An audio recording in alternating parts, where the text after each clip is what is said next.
Então, a gente começa hoje falando da anatomia da mama. Então, assim, a gente tem que entender, né, o que significa cada tipo de tecido, de como a mama é composta, tá? Aí a gente começa com a histologia, né, que é a ciência que estuda os tecidos biológicos, desde a sua formação, né, desde a sua origem, até o seu funcionamento. Então, quando a gente começa, quando a gente estuda a histologia, por exemplo, dos tecidos, né, a gente vai estudar todo o seu funcionamento, toda a sua formação, os diferentes tipos de células. E na mamografia, qual é o objetivo? Por que eu tenho que conhecer bem isso? Até para eu saber exatamente aonde eu vou fazer o complemento, por exemplo, a alteração que a paciente tem. Então, a gente tem que ter um bom conhecimento para a gente conseguir trabalhar bem. Tá? Então, a histologia vem do grego, né, que significa tecido, mais logos, que significa estudos, né? Então, cada grupo de células reunido para executar uma função específica é chamado de tecido. Então, o nosso corpo, o nosso organismo, ele é formado por um grupo de células, né? Por milhões de células, milhares de células. Tá? Além das células, tem os tecidos, que contêm materiais extracelular e intracelular, produzidos pelas próprias células e em quantidade variável. Então, a gente vai ver aqui, daqui para frente, essa diferença. Tá? Aqui tem a classificação, né, dos tecidos, né, o que funciona, o que corresponde a cada tecido. Cada tecido, epitelial, conjuntivo, muscular e nervoso, eles são responsáveis por quê? Né? Para quê? Então, o epitelial é revestimento e secreção, e o conjuntivo, né, preenchimento, sustentação, defesa e transporte, o muscular, movimentação, e o nervoso, recepção e condução de estímulos. Aí a gente vai ver separadamente cada um. Tá? Então, o epitelial, que quanto à origem embriológica, o tecido epitelial é derivado de todas as 3 camadas germinativas primárias. A origem dos epitélios se dispõe ectoderme, endoderme e mesoderme. Então, lembra que o tecido epitelial ele é de revestimento e secreção, né? Então, o ectoderme é epitélio de revestimento externo, que esse tecido ele compõe a boca, a pele, as fossas nasais e o ânus. Então, quando a gente fala de tecido epitelial, né, a parte ectoderme, então é isso que ele faz, é o revestimento externo. A ectoderme, que é o epitélio de revestimento do tubo digestivo, árvore respiratória, fígado e pâncreas. Então, ele reveste a parte interna, a parte de respiratória, a parte ali do nosso organismo interno. Mesodermo, que é o endotélio, vasos sanguíneos, linfático, e mesotélio, revestimentos de serosas. Então, a gente ainda vai ver mais sobre isso, né?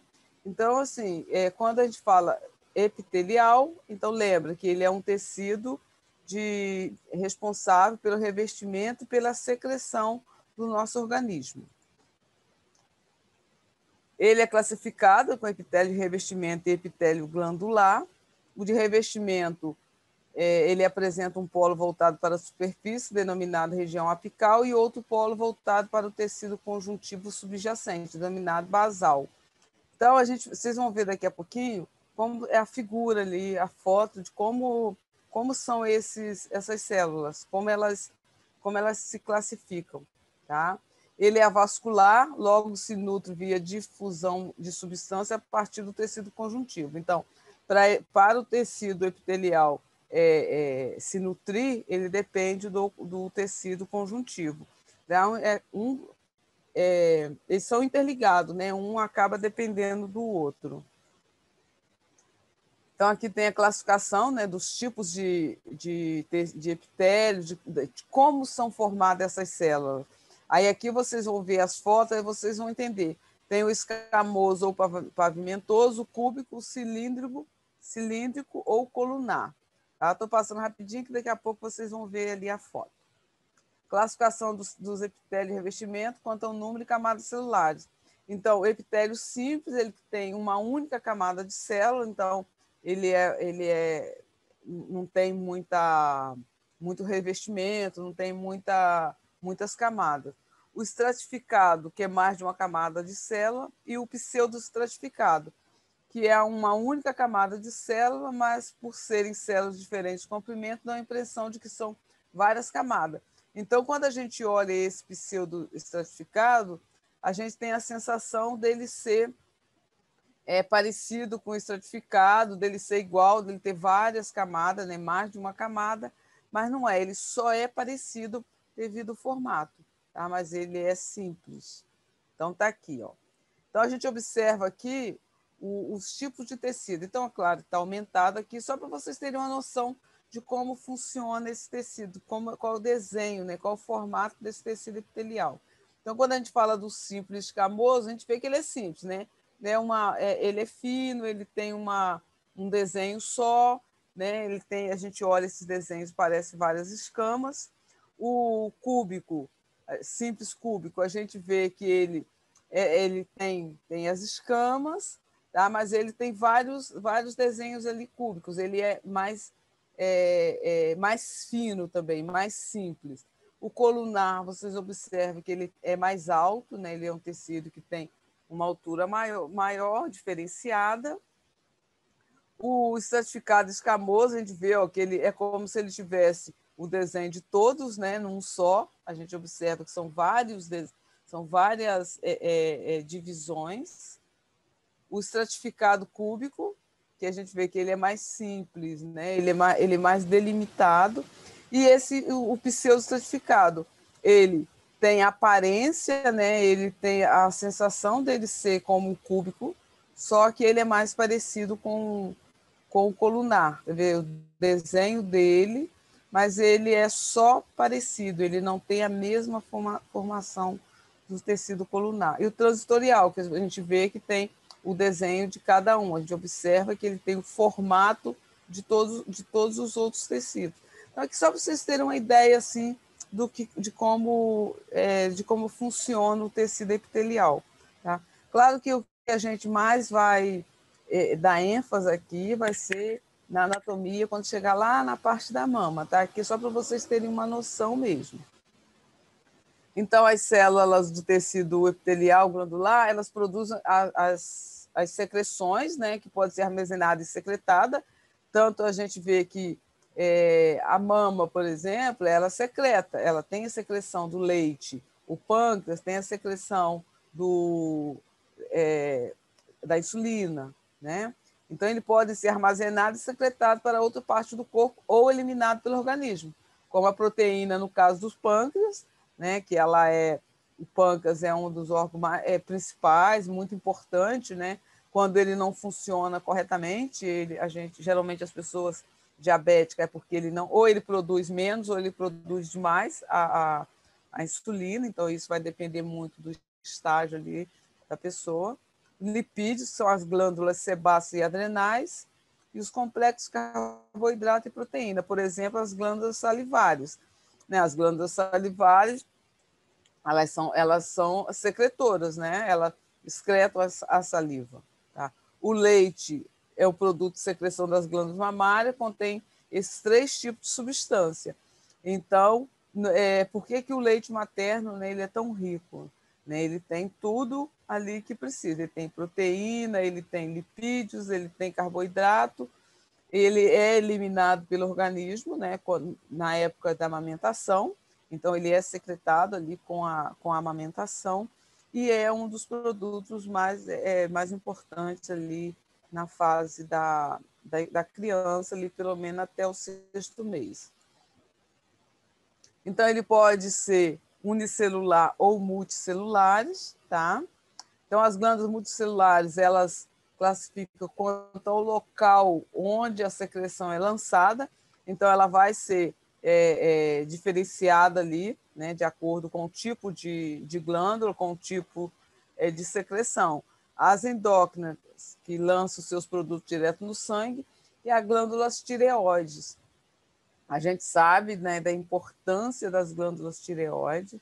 Quando também não funciona corretamente, a pessoa pode ter problemas sérios de saúde quando essa glândula não funciona corretamente, tem o hipotireoidismo ou hipertireoidismo. Então, a pessoa pode ter vários problemas. Isso vai depender muito ali se ela tem o hipo ou o hipertireoidismo. Então, isso aí é bem pesquisado. Então, as glândulas, elas são parte muito importante do nosso organismo. Né? As mulheres geralmente têm problemas com tireoide, né? Quando uma pessoa tem um câncer de tireoide, precisa retirar, essa pessoa acaba tendo que fazer o uso de hormônio para a tireoide a vida toda, não tem como viver sem, né? Por isso a gente tem tanto cuidado com ela.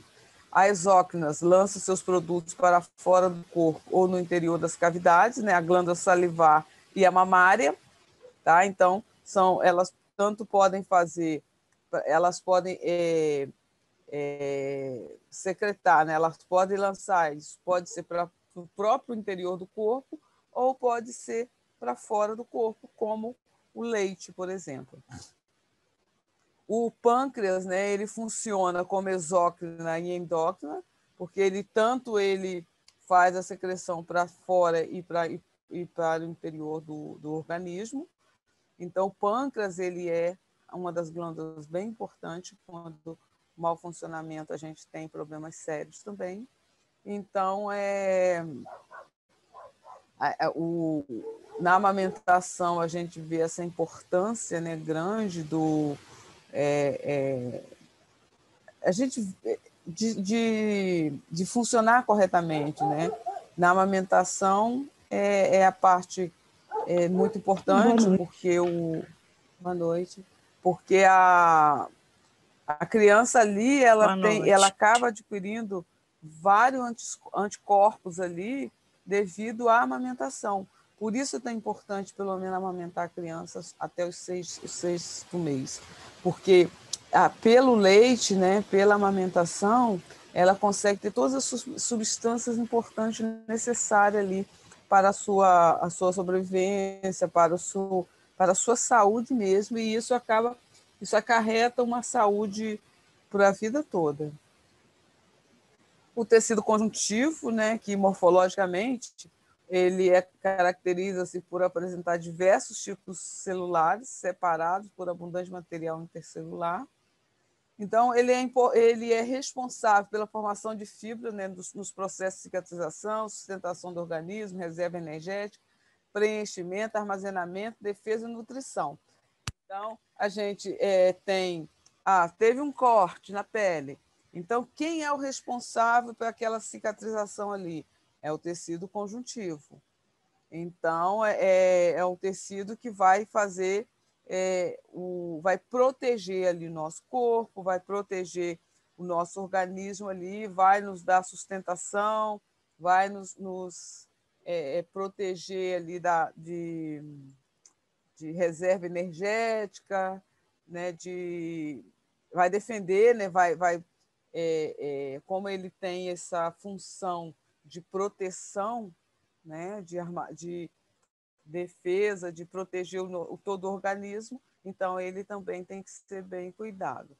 Então, os tecidos conjuntivos classificam-se como tecido frouxo, que tem menos colágeno, denso com mais colágeno, o adiposo, né, o gorduroso, o cartilaginoso, o ósseo e hematopoético. Então, a gente fala de cada um aqui.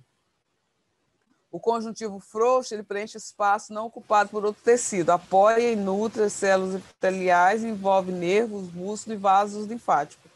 Faz parte da estrutura de muitos órgãos e desempenha importante papel em processo de cicatrização.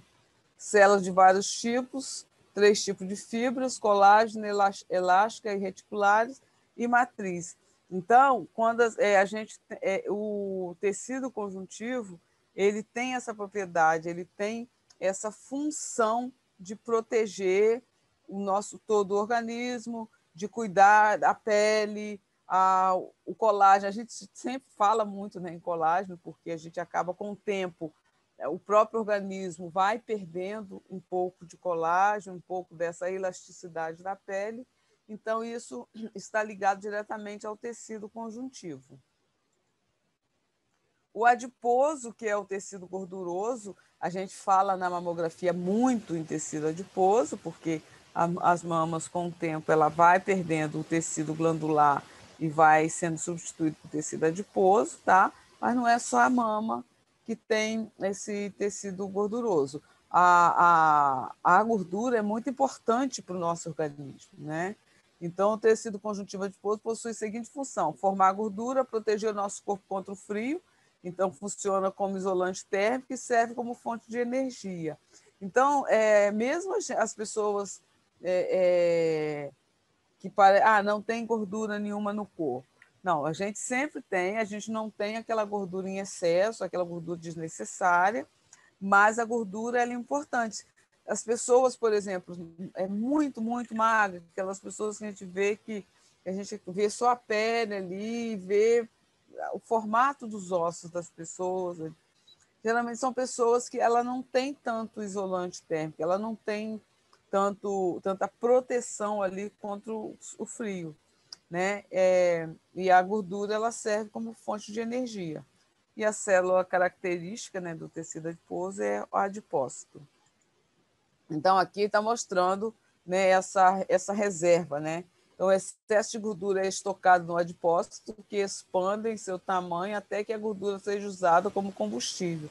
Então, quando a gente fala em gordura, todo mundo se assusta, né? Quando a gente fala em tecido adiposo, tecido gorduroso, todo mundo se assusta, pensa que a gente está falando que a pessoa tem que ser gorda ou não ser gorda. Não, isso faz parte de um tecido em si, não tem nada a ver com essa gordura que a gente fala da pessoa obesa e tudo. Então, o próprio organismo, a própria célula ali, ela vai fazer o estoque dessa gordura, né, no organismo. A gente precisa desse estoque. Então, aqui é a reserva de gordura e o núcleo. Então, a própria célula faz ali essa reserva para nos proteger, para nos dar mais energia mesmo. Tá? O tecido muscular, que é caracterizado por sua contratibilidade, as células que formam esse tecido são formato fusiforme e recebem o nome de miócito, fibras musculares. Há 3 tipos de fibra de tecido muscular, né? O estriado esquelético, não estriado ou liso, e estriado cardíaco. Então, o estriado esquelético é aquela contração voluntária, né? Eu levanto e abaixo o meu braço. Então, eu quis fazer isso. Eu abaixo e levanto o meu corpo. Então, eu programei, eu quis fazer esse movimento, né? Então, esse estriado esquelético é quando a gente faz essa contração, a gente faz esse movimento voluntário. Então, forma um músculo que está ligado à estrutura óssea, permitindo a movimentação do corpo. É responsável pelos movimentos voluntários, né? O movimento de andar, né? De levantar e de abaixar e levantar. Então, esses são movimentos que eu faço quando eu preciso, quando eu quero fazer. Tá? E o não estriado ou liso, contração involuntária, né? Então, mesmo que eu não queira, o meu esôfago vai funcionar, o meu estômago vai funcionar, os meus vasos sanguíneos vão continuar funcionando, tá? Mesmo que eu não queira, tá? Então, o não estriado ou liso, ele é responsável pelos movimentos involuntário e lento. Então, são os movimentos que a gente são mais a gente não percebe tanto, tá? Mas está ali funcionando, tá? Não depende de mim ele funcionar ou deixar de funcionar. O cardíaco também é uma contração voluntária, né? É um músculo que ele é responsável também pelos movimentos e não depende de mim, mas são os movimentos mais rápidos, que é como a circulação do sangue pelo corpo, os batimentos cardíacos.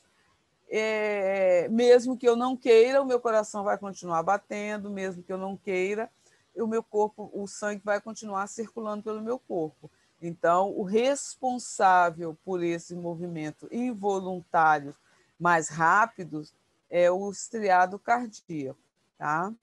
Então, independente de eu querer ou não, ele vai continuar funcionando. O tecido nervoso, que está envolvido na coordenação e na função de diferentes órgãos, ele é dividido, né, em sistema nervoso central e sistema nervoso periférico. A gente aprende a falar disso desde a época que a gente está na escola, lá no primário, a gente já escuta falar no sistema nervoso central e periférico. O central, que é formado pelo encéfalo e medula espinhal, e o periférico, formado pelos nervos, pelos gânglios nervosos. Então, está aqui no desenho, né, o que cada um é responsável. Então, está aqui o sistema nervoso central, né, o encéfalo, então, e a medula espinhal. Né? Quando lesa essa medula, então pode acontecer da pessoa perder algum tipo de movimento. E o periférico, que são os gânglios e os nervos. Tá? Então, eles são nos sustenta, né? O tecido nervoso, ele não dá, ele vai fazer com que a gente faça vários movimentos que nos ajudam, que nos mantém centrados. Então, a função, né, do tecido nervoso é receber mensagens dos órgãos do sentido, armazenar informações, comandar músculos e glândulas. Então, ele comanda o nosso corpo, ele comanda a movimentação, o funcionamento de todo o nosso corpo, todo o nosso organismo. Tá? Então, a célula característica do tecido nervoso são os neurônios. Né? Ele é super bonitinho, né? o tecido nervoso. Então, assim, cada pontinho, cada partezinha dessa é importante, responsável para um determinado movimento. Então, todo ele, por mais fininho que seja, tem parte aqui importante no funcionamento, na nossa sustentação. Tá? Gente, alguma dúvida até aí? Isso foi mais assim, para a gente relembrar mesmo, né? A parte lá dos tecidos, tá? Aqui a gente começa a falar dos tecidos mamários, os tipos de tecido mamário, né? Isso é importantíssimo, tá? Eu sempre falo desde o início. A gente tem as mamografias, hoje em dia, os equipamentos digital, onde a gente precisa manipular muito pouco ou nada os exames, mas a gente tem as mamografias digitalizada, onde eu preciso conhecer o tipo de mama para eu saber que tipo de filtro eu vou usar para aquele tipo de mama. Então, isso é essencial, gente. Mas aprenda, mesmo você trabalhando mamografia digital, mamografia digitalizada ou mamografia analógica, tem que conhecer os tipos de mama. Eu tenho que saber o que é uma mama fibroglandular, eu tenho que saber o que é uma mama adiposa, eu tenho que saber o que é uma mama com tecido heterogêneo, né, que tem tanto o glandular quanto o adiposo. Então, isso é importante, não importa o método ali que você está usando. Tá? Então, aqui tem os tipos de tecido, o glandular, o fibroso e o adiposo, tá? O que compõe a mama, tá? O que compõe o tecido da mama. Os maiores problemas ao analisar a radiografia da mama é a presença de vários tecidos, cujo contraste inerente é muito baixo. Então, não é todo mundo, não é todo médico que vai dar laudo em mamografia, não é, porque não é fácil, tá? A mamografia são tecidos moles, mas a gente tem contrastes diferentes. A gente tem, na mesma mama, eu tenho tecidos diferentes. Né? Eu tenho composição daquela mama diferente. Tá? Então, a gente tem esse problema de ter que ter uma boa compressão, um aparelho bem configurado para a gente poder fazer esse exame, né? E a gente ter ali um bom contraste. Tá? Então, com todos esses tecidos, são tecidos mole, não se pode contar com tecido ósseo ou repleto de ar para proporcionar um contraste. Então, a gente recorre a, a técnica para poder ter esse contraste, né? A técnica de posicionamento, a técnica de compressão e a técnica do equipamento mesmo. Os tecidos fibrosos e glandulares são de densidade similar, isso é, a radiação é absorvida igualmente por esses dois tipos de tecido. Então, o tecido denso ou o tecido gorduroso, o tecido adiposo, né, ele é menos denso, então é muito mais fácil, é uma técnica muito mais baixa ainda do que o tecido fibroglandular, o tecido denso.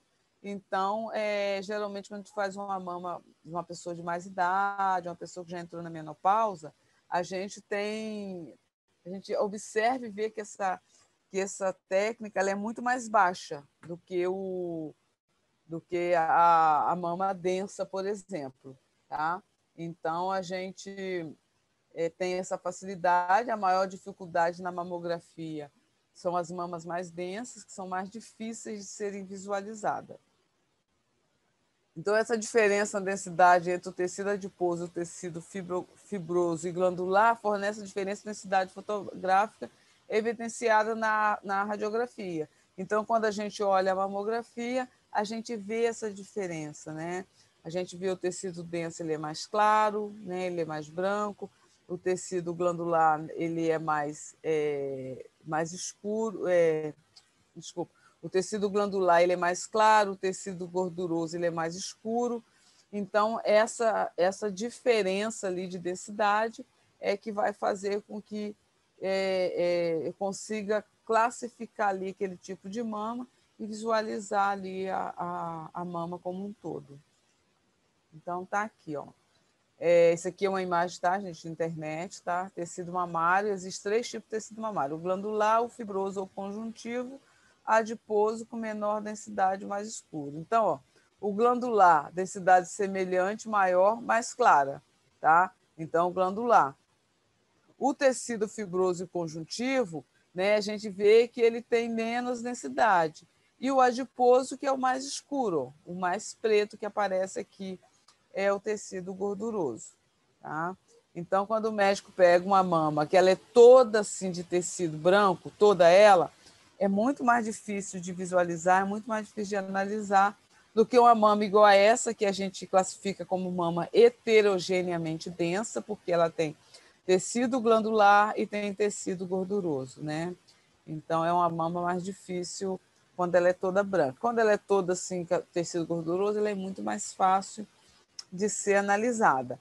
A maioria dos exames que a gente faz ao longo do dia são tecidos, são mamas desse tipo aqui, né, com tecido, com a mama heterogeneamente densa, que é uma mama que tem tecido gorduroso e tecido fibroglandular. Gente, qualquer coisa vocês podem falar, tá? Podem perguntar. Tá bem, professora. A origem das glândulas mamárias é ectoderme, né, tecido epitelial de revestimento externo. Tá? Então, a gente vê que a mama é um órgão à parte, ela é epitelial de revestimento externo, lembra? Ela pode secretar ali a substância, né? Ela tem a secreção ali, que é o leite, né? O folheto embrionário que dá origem à epiderme, pele, unhas, glândulas sudoríparas e sebáceas, glândulas mamárias, lacrimais e outros. A mama começa a sua formação mais ou menos ali na 5ª semana de vida intrauterina. Então, assim, mais ou menos na 5ª semana já tem a formação do que a gente chama de linha láctea, que ela vai da região axilar, tá, até a região ali da virilha, da região inguinal. Então, nessa linha láctea, a gente pode encontrar no adulto mama extra, desde a axila até nessa região da virilha. O mais comum encontrar é na região axilar mesmo, a mama extranumerária. Às vezes tem mamilos extra embaixo da mama, na região inferior da mama, pode ter ali na região do abdômen, tá? É mais difícil, mas isso pode acontecer, tá? Então, em torno do 5º mês de vida intrauterina, elas regridem. Então, essa linha láctea, ela regride. né, em volta ali do 5º mês, né, de gestação, e aí só vai ficar ali a região torácica anterior, que é onde realmente as mamas têm sua formação, tá? Então é aqui, ó, tá vendo? A crista mamária ou linha láctea aqui, ó, começa da axila, né, até aqui na região inguinal. Então tá, ó, vista ventral de um embrião cerca de 28 semanas, ou 28 dias, mostrando as cristas mamárias. E o outro aqui o B, em torno de 6 semanas, mostrando o requisito dessa crista. Então, ela foi reduzindo e ficou ali só aquela área onde tem a formação das mamas, tá? Então, tá aqui, mais uma vez. Aqui está a foto, né? Nessa foto vocês estão vendo da região axilar até a região inguinal, tá vendo?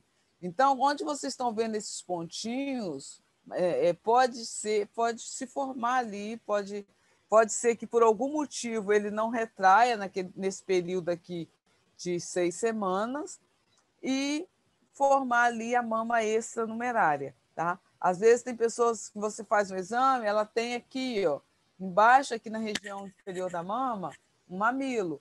Eu tenho que sinalizar isso para o médico, porque fica parecendo que a pessoa tem um nódulo, tem um cisto sebáceo, não é. É um mamilo extra. Quando ele está fora da região da mama, está no abdômen, não tem problema, a gente não precisa fazer nada, tá? Às vezes tem aqui na região axilar. Então, eu preciso documentar, porque aqui tem tecido mamário. Tem mulheres que, quando estão amamentando, que tem essa mama extra, isso aqui enche como se tivesse leite mesmo. Se tiver um mamilo ali, até sai leite. Às vezes as mamas extranumerárias não têm mamilo, mas pode ser que tenha. Então, quando eu faço o exame, que a pessoa tem essa mama extranumerária, obrigatoriamente eu tenho que fazer uma imagem documentando, pegando bem essa área, tá? Então, quando acontece da paciente ter essas mamas extranumerárias na área que vai incidir ali para eu pegar, que vai estar toda no filme, e tem esse mamilo extra, tem essa mama extranumerária, eu preciso de documentar, tá? Eu preciso de sinalizar para o médico. Tanto a mama feminina quanto a masculina são formadas pelas glândulas mamárias e por tecido adiposo. Então, a mama masculina, ela tem só tecido adiposo, tá? Mas as mamas femininas, quando são crianças, as mamas são adiposas e a partir de uma certa idade, essas mamas ficam mamas mais densas, né? E com o tempo, após a menopausa, ela volta a ser gordurosa, sendo que algumas pessoas, né, pode ser que tenha a mama gordurosa por mais tempo, tá? Então, tá aqui, ó, nos homens não há estímulo hormonal para o crescimento das glândulas mamárias e nas mulheres, e a mama masculina dita normal é formada por tecido gorduroso e incipiente de glândula mamária. Então, só tem ali o desenho da mama, né? Mas não tem aquela formação, não tem glândula. Quando o homem tem um aumento nessa área aqui das mamas, é porque ele pode ter algum problema, pode ser que ele tenha o que a gente chama de ginecomastia, tá? É uma alteração ali do tecido mamário do homem, tá? Então, geralmente a gente faz um exame, faz a mamografia. A melhor maneira de estudar, de visualizar a ginecomastia é a mamografia, tá? Às vezes o paciente vai fazer uma ultrassonografia e acaba lá, o médico pede para fazer nem que seja incidências laterais para ela poder visualizar mais o tecido mamário ali, tá? Então, aqui está mostrando, né, uma mama feminina na primeira foto, né, a gente vê tanto ela em perfil quanto ela de frente. Então, a gente vê a parede torácica, as costelas, os músculos peitorais, né, os lobos, a areola, mamilo, então os dutos de leite, tecido adiposo e a pele. E a mama masculina, olha a diferença, né? A gente vê ela aqui de frente e vê em perfil.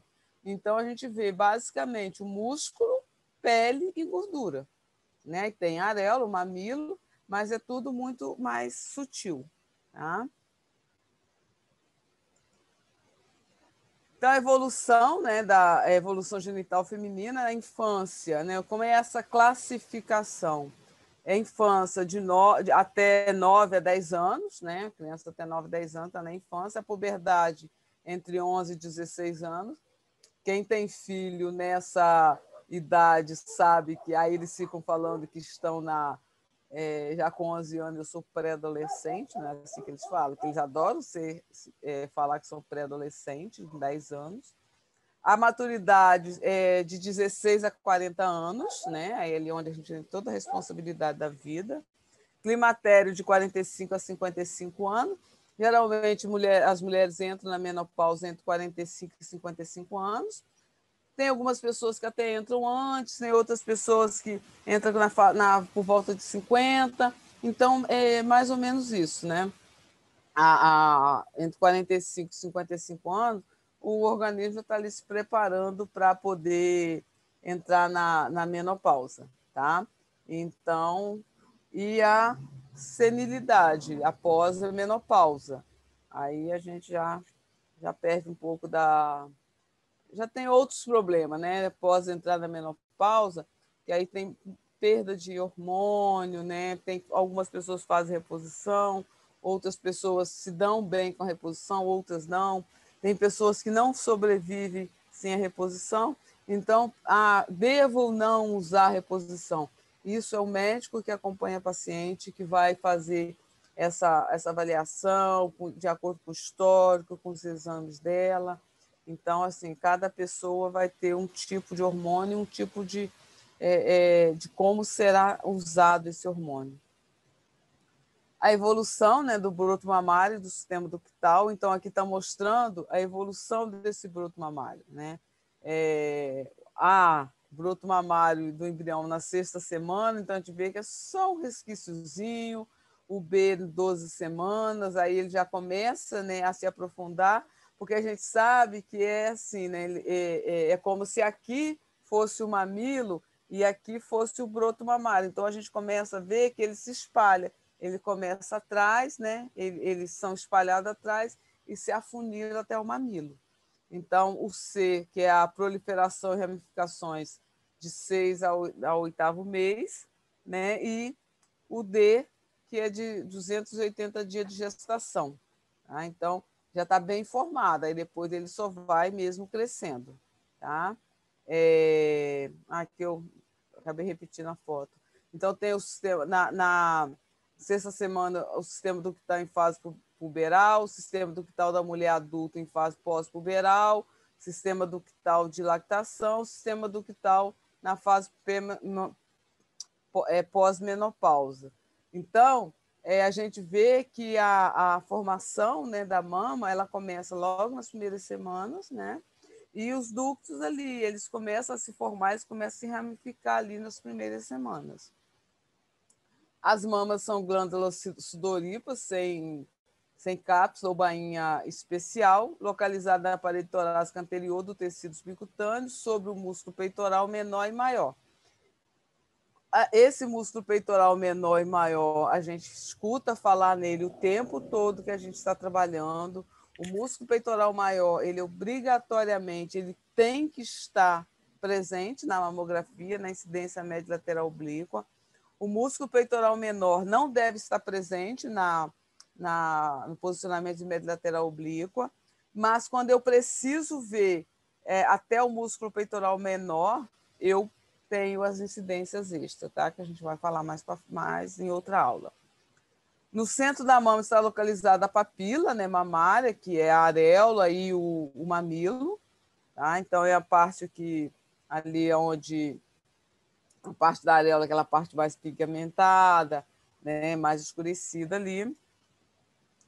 A palavra mama refere-se a glândulas mamárias, acrescida dos elementos do tecido conjuntivo e do tecido adiposo, que circundam e dão sustentação, sendo considerada anexo cutâneo, né? A palavra glândula mamária.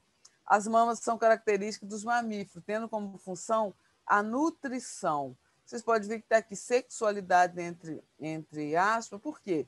a mama, a função dela seria a nutrição, tá? Mas a gente sabe que hoje em dia, né, há muito tempo, ela tem a parte nossa de sexualidade, de autoestima, ela faz muita diferença. Portanto, a gente vê pessoas que fazem cirurgias porque ou tem a mama muito grande, ou tem a mama muito pequenininha. Isso faz diferença na parte da saúde e na parte psicológica mesmo, né? Então, por isso que a gente fala que ela não é mais só a função de nutrição, né? É a função estética, vamos dizer assim, né? Também faz diferença. Quando a gente vê uma mulher que tem a mama muito grande, que precisa fazer a cirurgia plástica, porque muitas das vezes ela não precisa de fazer aquela cirurgia só por vaidade, não, é por saúde, para ela melhora a respiração, melhora a postura, melhora a coluna, né? E quando as mamas são pequenas demais, ou tem aquelas pessoas que não têm nada mesmo, coloca-se uma prótese de silicone e isso eleva a autoestima mesmo da pessoa. Então, ela hoje em dia acaba tendo essa função. Alguém ia perguntar alguma coisa? Eu.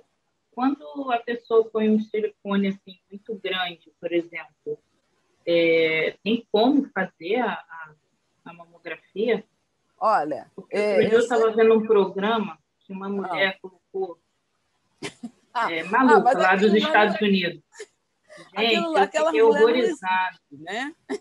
Eu fiquei imaginando, eu falei, gente, como é que essa mulher faz o exame? Não tem como, né? Eu vou contar uma coisa para vocês. Quando vocês começarem a trabalhar mesmo com mamografia, quando vocês chegarem na frente de uma pessoa, ao invés de vocês olhar para a pessoa, vocês vão olhar para a mama da pessoa, gente. Então, a gente começa a pensar. Às vezes, eu vejo esse programa, um programa que tem aqueles dois médicos dos Estados Unidos. Isso, né? isso. Olha, aquilo ali são coisas bizarras, né? Eu nunca peguei tão grande assim, mas dependendo do volume, aquilo que a gente vê mesmo lá, elas não conseguem fazer, gente, nem ressonância, nem mamografia, porque na ressonância não cabe. Então, aquilo ali são casos esporádicos, é uma minoria de malucas que faz aquilo. Porque, assim, a gente tem que fazer a mamografia independente do tamanho da mama, né? Mas é claro que aquilo ali é uma coisa bizarra, vamos dizer assim. Né? Eu não sei como faz, tá? Graças a Deus nunca chegou uma dessas. Mas, por exemplo, assim, você já chegou a pegar alguma assim, bem avantajada? Teve dificuldade Já peguei, mas nada assim que não desse para ser feito. Tá? Nada que desse. Fica até difícil de fazer aquela manobra de Eklund para afastar o silicone. Pois é. Mas se ela tiver, de repente, uma pessoa que tinha bastante mama e colocou a prótese mesmo grande, às vezes a gente faz a manobra numa boa. Mas eu nunca cheguei a pegar daquela proporção toda, tá? Eu já peguei, assim, paciente sem silicone, da gente fazer a mamografia num cassete, né, no chassi 24x30, e mesmo assim ter que dividir. Tá? Já consegui, já deu para fazer. Às vezes é mais difícil se for uma mama mais volumosa, mas dá espaço ali para fazer. Tá? Mas, assim, aqueles silicones bizarros, assim, eu nunca peguei, não, graças a Deus. Não, eu estava assistindo esse programa outro dia, a primeira coisa que eu pensei, eu falei, gente, essa mulher não faz mamografia, pelo amor de Deus, porque não tem como. Vai estourar essa porcaria aí, porque o negócio era muito grande. Até eles, né, os médicos, eles ficam assustados quando eles veem, né? Eles ficam assustados, são coisas bizarras. Eu nunca peguei, assim, já peguei silicone grande, mas nada assim que chegue aos pés daquele, tá? Então, então vamos lá. Mamogênese, que é a fase de desenvolvimento da glândula mamária que se inicia com a puberdade e termina no climatério ou quando a mulher faz a retirada do útero, né? Esterectomia. Nossa, quase não veio. Então, ela começa a desenvolvimento, né, que se inicia aqui quando a pessoa é jovem, na puberdade, termina com o climatério ou com, né, termina quando a mulher entra na menopausa ou quando ela faz a menopausa cirúrgica, que é a esterectomia. Na prenhez, ou seja, quando a mulher está grávida, o seu desenvolvimento é acelerado e se completa. Então, a gente vê que durante o período da gravidez, as mamas aumentam, né? Então, durante os primeiros ciclos menstruais, os esteroides sexuais ovarianos exercem, através do estrogênio, efeitos proesteroides sexuais ovarianos, liferativo dos canais mamários, enquanto a progesterona, em atuação conjunta com aquele, produz o crescimento e expansão dos alvéolos. Então, a gente vê que nessa formação, né, é onde começa, nesse período ali, começa a formação de todos os dutos, né, os ductos ali que tem a formação do leite. E na fase de gestação, eles enchem de leite, e é onde tem a formação do leite ali atrás, vocês vão ver daqui a pouquinho, para poder fazer a secreção, né, do leite. Na gestação, acentua-se o crescimento de estruturas glandulares sob a ação dos hormônios. Então, por isso, né, as mulheres ficam com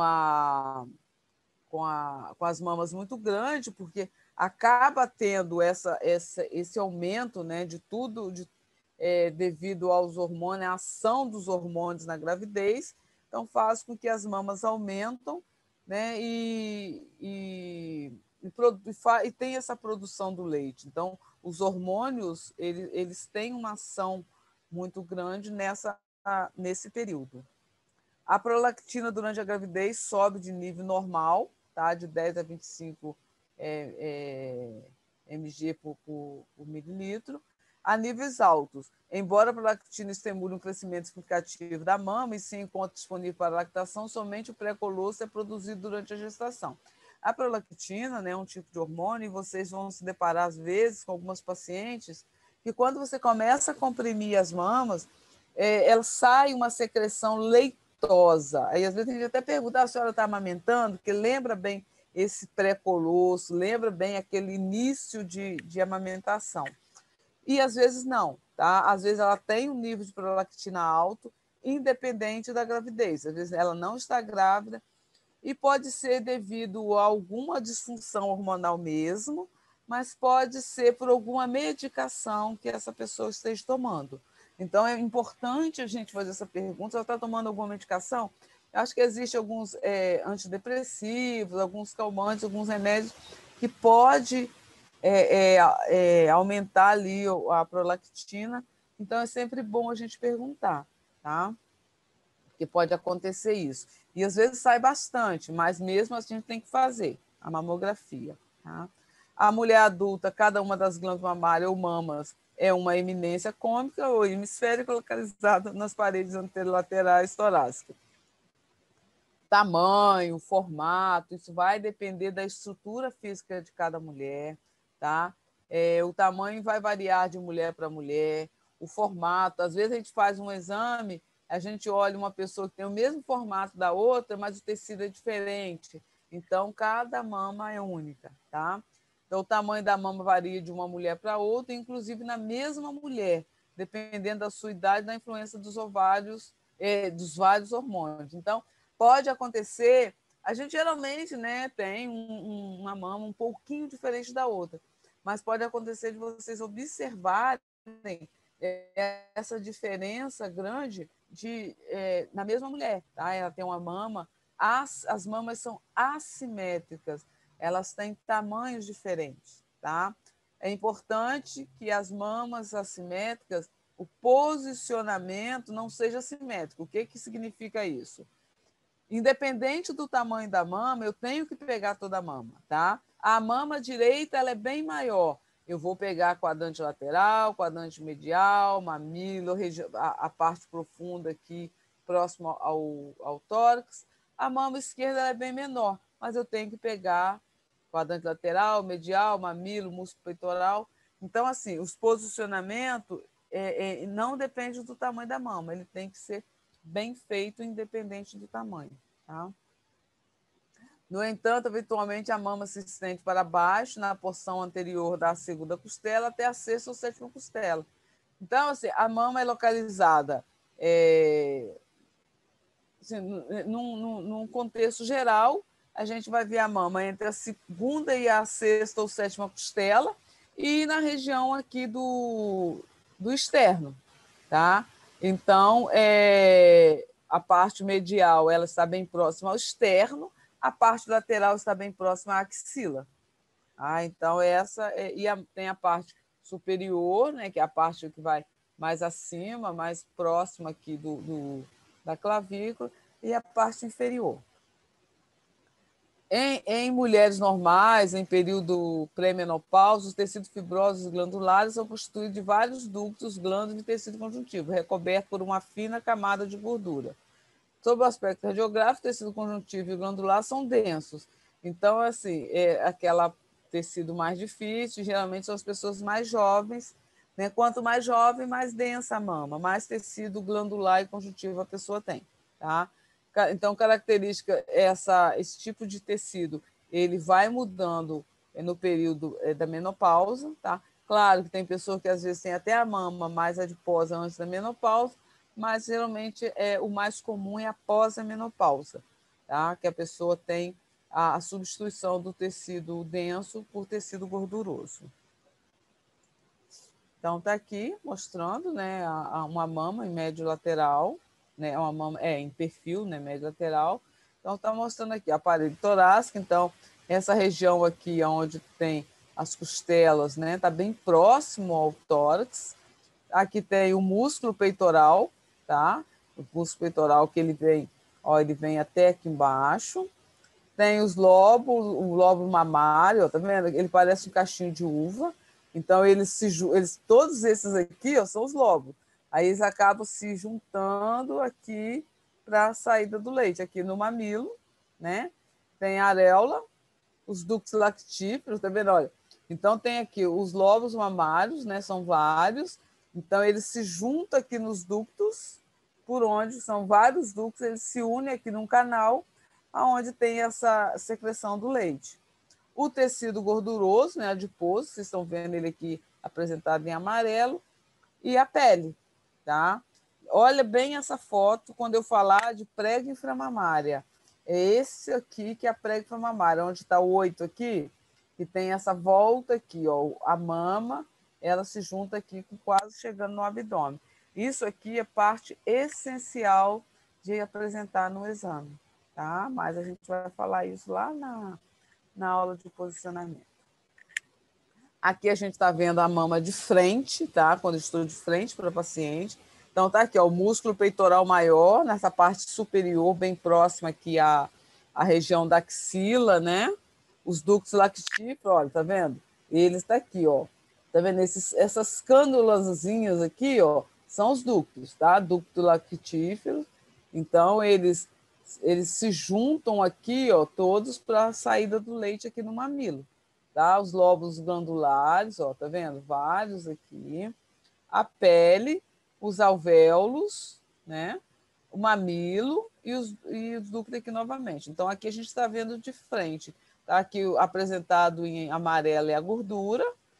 Então, aqui é a mama dentro da mama, tá? A apresentação dela por dentro. A extensão formada por faixas de tecido fibroso são conhecidas como ligamento de Cooper. Então, quando a gente estiver fazendo lá a aula de posicionamento, vou mostrar para vocês esses ligamentos, como é importante, como ele ajuda eu saber se o meu exame está bem posicionado, principalmente quando eu faço a média lateral oblíqua. Ele aparece no exame como se fossem umas linhazinhas bem fininhas, tá? São esses ligamentos que dão suporte, que dão sustentação à mama. Então, quando eu não prendo bem a mama, eu não comprimo bem a mama, eu não seguro bem a mama para a compressão, esses ligamentos, a gente vê essas linhazinhas fininhas todas caidinhas. Eu costumo dizer que a mama está triste. Então, eu vou mostrar para vocês lá nessa aula como vocês identificar bem se a média lateral está bem posicionada. Tá? É claro que com o tempo, com a idade, a gente perde um pouco, né, esses ligamentos, eles vão ficando mais frouxos. mas é ele que dá sustentação, tá?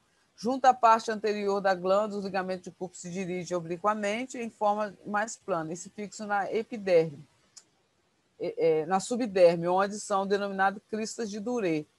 Então, é o que mantém as mamas, a sustentação da mama, tá? Então, tem aqui ó, os ligamentos de Cooper, se vocês observarem, né, são as linhazinhas, e a crista de Duret, tá vendo? Que ela vai fazer esse ligamento na pele. Então, o que vai manter a mama, né, a sustentação da mama. A gente pega uma pessoa, às vezes, mais jovem, uma mama menor, a gente vê que essa sustentação é menor, é melhor. Mas quando a gente vê uma mama mais pesada, quando a pessoa é mais jovem, a gente vê que o que mantém aquela mama, que sustenta aquela mama ali, principalmente quando ela é muito pesada, são os ligamentos de Cooper e a crista de Duret, tá? Anatomia da superfície inclui mamilo, né? Então a gente tem o mamilo, tem a areola, tá? Cada mulher tem mais ou menos de 15 a 20 ductos, né? Então, uma pequena projeção contendo uma coleção de aberturas ductais, que é por onde sai o leite, tá? De 15 a 20 ductos das glândulas secretórias existentes dentro do tecido mamário. Então, assim, cada pessoa tem mais ou menos esses ductos de onde eles vão se juntar e sair ali o leite no mamilo. A área circular com pigmentação mais escura é a areola, aquela área mais escura. Na areola, a gente, se vocês observarem, tem uns pontinhos mais em alto relevos, né? Que são as glândulas que mantêm o mamilo, que mantêm aquela área ali lubrificada. São as glândulas de Montgomery.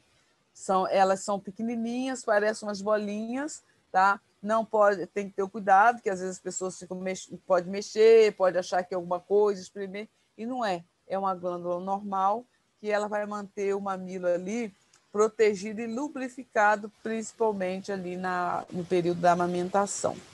Tá aqui, ó, tá vendo? Então tem o mamilo, a areola e essas glândulas, tá vendo? Que são esses pontinhos mais altinhos aqui, eles que mantêm essa área lubrificada, tá bom?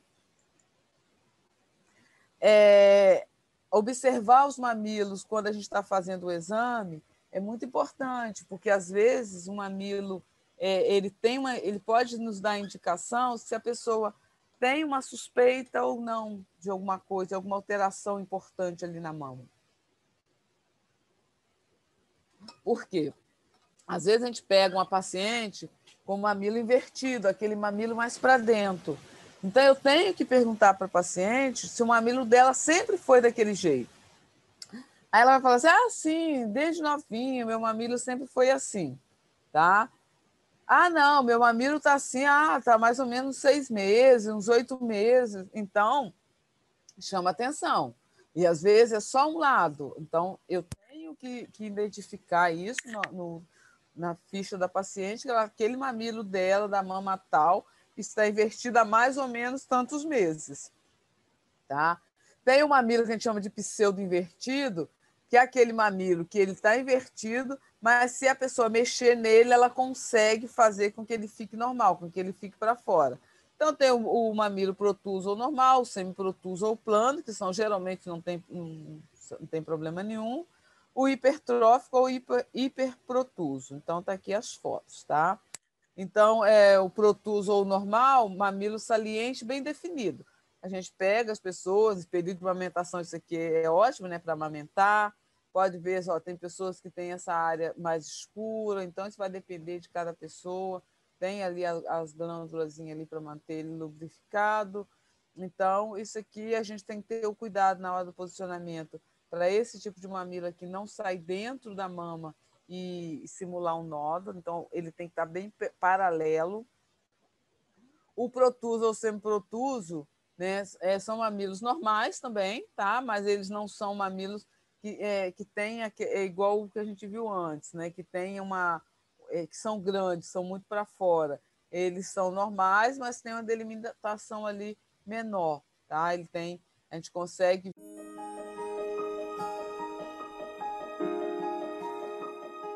quase não aparece, tá? Mas é normal, é o normal da pessoa.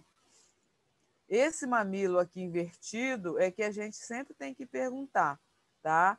Eles estão para dentro, saber se ele sempre foi assim ou se ele está assim de algum tempo para cá. Então, sempre pergunta: o mamilo da senhora sempre foi nesse formato?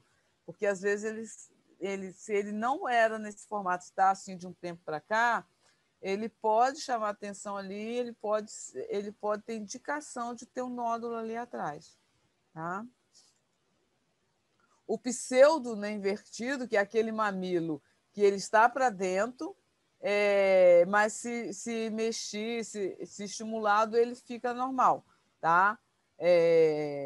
Então, a gente também tem que prestar atenção nesse tipo de mamilo, porque, às vezes, é só uma parte dele que está para dentro. Então, pode ser porque é o natural daquela pessoa, mas também pode ter uma indicação ali importante. Então, o mamilo invertido e o pseudo invertido, a gente tem que prestar atenção e fazer mais perguntas, tá?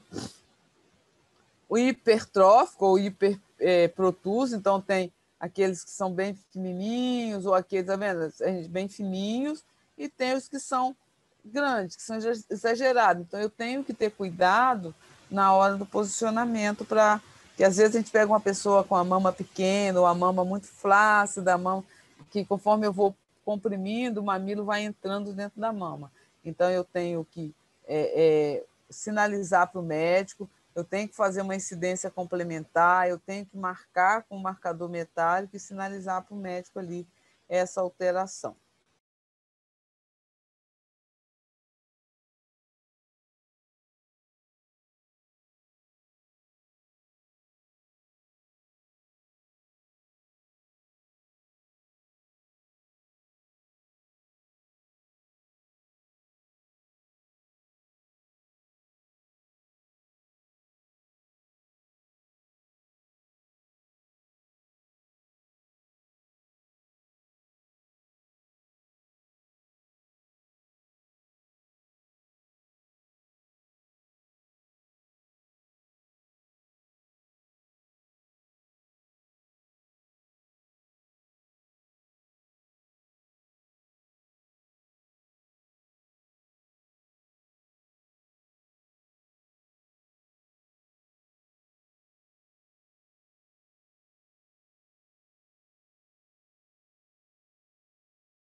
tá?